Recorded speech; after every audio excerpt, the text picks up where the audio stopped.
Halo, perkenalkan nama saya Lady Kristitunuwo dengan NIM 201011105021 dari Program Studi Farmasi Kelas A Angkatan 2020.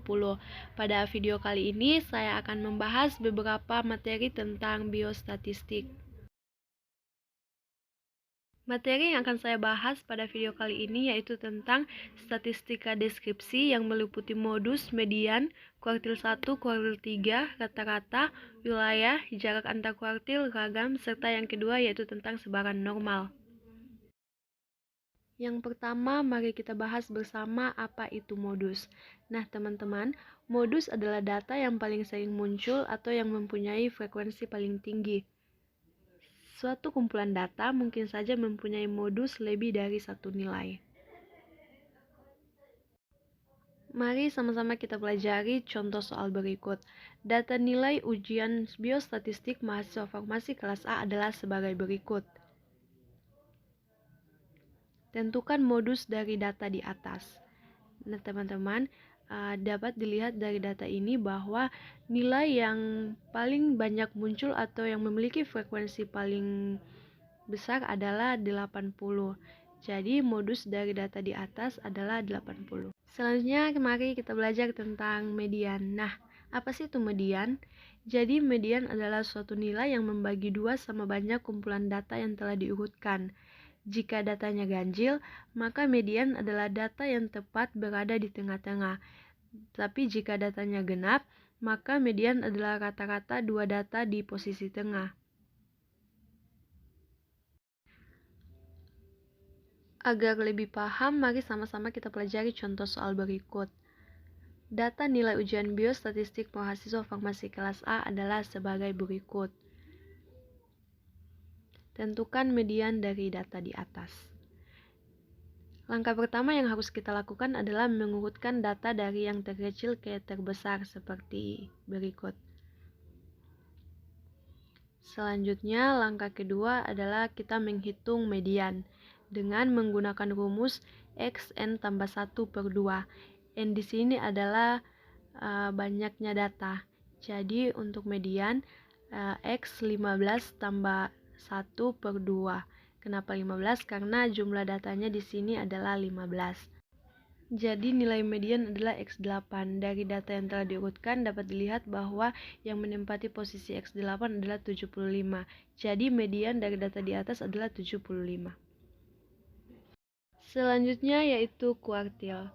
Nah, teman-teman, kuartil adalah nilai-nilai yang menyekat gugus data menjadi 4 kelompok yang masing-masing terdiri dari 25% pengamatan.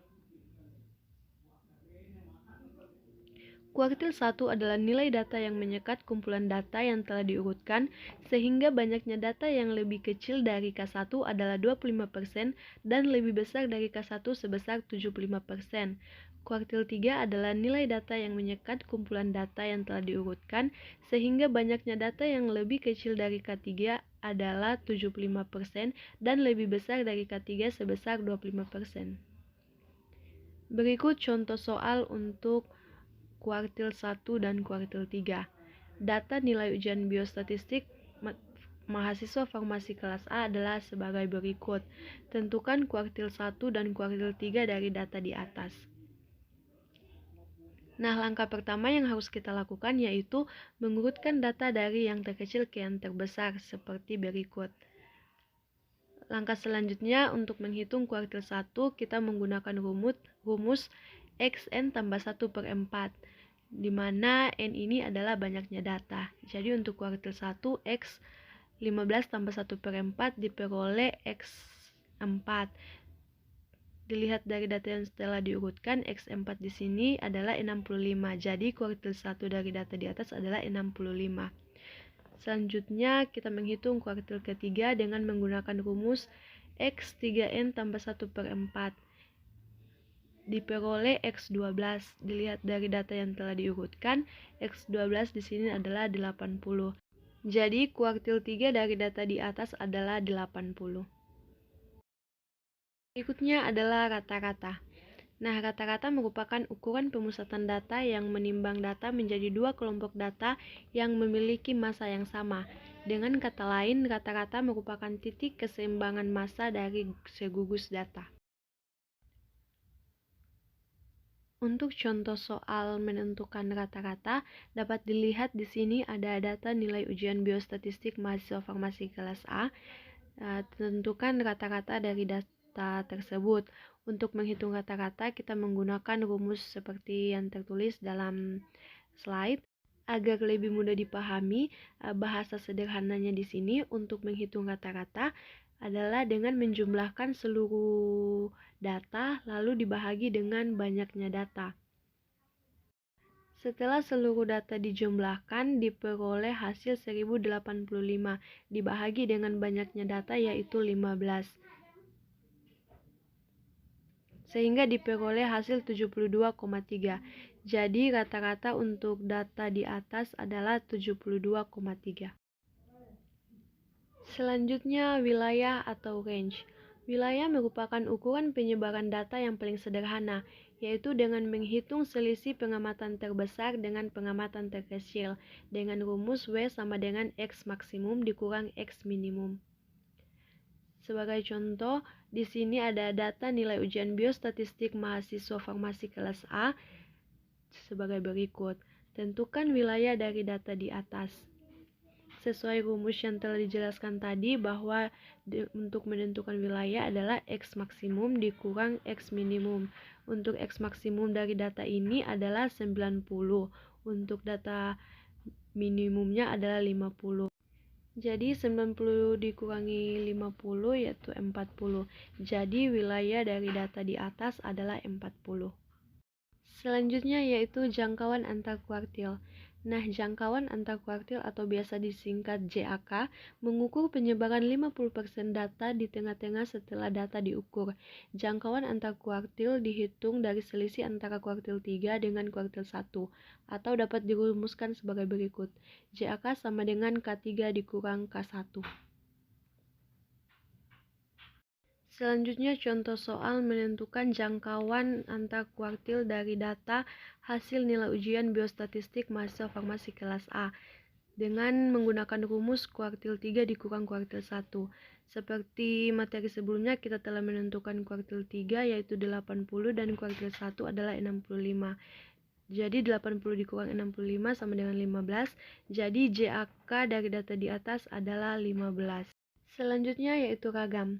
Nah, ragam adalah ukuran penyebaran data yang mengukur rata-rata jarak kuadrat semua titik pengamatan terhadap titik pusat. Rumus menentukan ragam dapat dilihat pada layar. Berikut adalah contoh soal untuk menentukan ragam dari sebuah data nilai ujian biostatistik mahasiswa farmasi kelas A.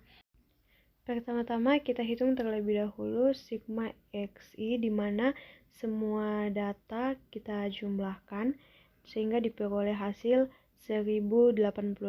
Selanjutnya kita hitung untuk sigma XI kuadrat di mana masing-masing data kita kuadratkan lalu dijumlahkan sehingga diperoleh data 80.375. Jadi untuk ragam S kuadrat sama dengan 1/14 dikali dengan 80.375 dikurang dengan 1085 kuadrat bahagi 15 diperoleh hasil 135,28. Jadi ragam dari data tersebut adalah 135,28.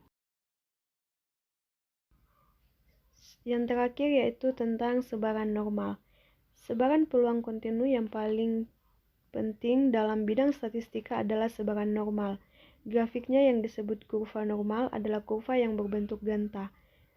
Sebaran normal sering disebut sebaran Gauss untuk menghormati Gauss yang juga berhasil mendapatkan persamaan dari suatu studi mengenai galat dalam pengukuran yang berulang-ulang terhadap benda yang sama. Bila X adalah suatu perubahan acak normal dengan nilai tengah mu dan ragam sigma kuadrat, maka fungsi peluangnya adalah seperti pada gambar. Berikut adalah cara untuk menghitung nilai Z, di mana Z sama dengan X dikurang mu per sigma. di mana mu adalah rata-rata atau mean dari data dan sigma adalah simpangan baku dari data berdistribusi normal. Berikut adalah contoh soal untuk menentukan sebaran normal. Sebuah pabrik baterai memproduksi baterai dengan daya tahan 400 jam. Jika simpangan 20 jam, berapa peluang baterai tersebut hidup antara 400 hingga 434,4 jam? Diketahui rata-rata dari data adalah 400 dengan simpangan baku 20. X1 sama dengan 400, 2 434,4.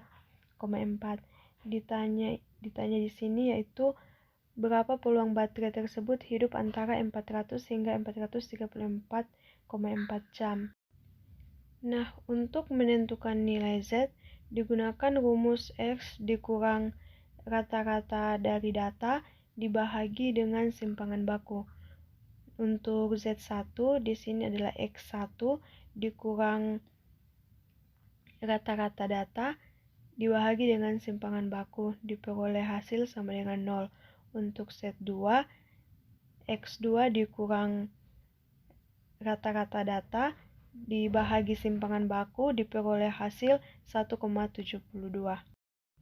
Untuk grafiknya dapat dilihat pada gambar yang diarsir. Jadi X lebih dari 400 jam dan kurang dari 434,4 jam sama dengan Z lebih dari 0 dan kurang dari 1,72. Berdasarkan tabel distribusi normal, maka nilai luas daerah untuk 1,72 adalah 0,4573. Jadi peluang sebuah baterai bisa bertahan hingga 400 sampai 434,4 jam adalah 0,4573. Sekian video dari saya, semoga membantu. Terima kasih.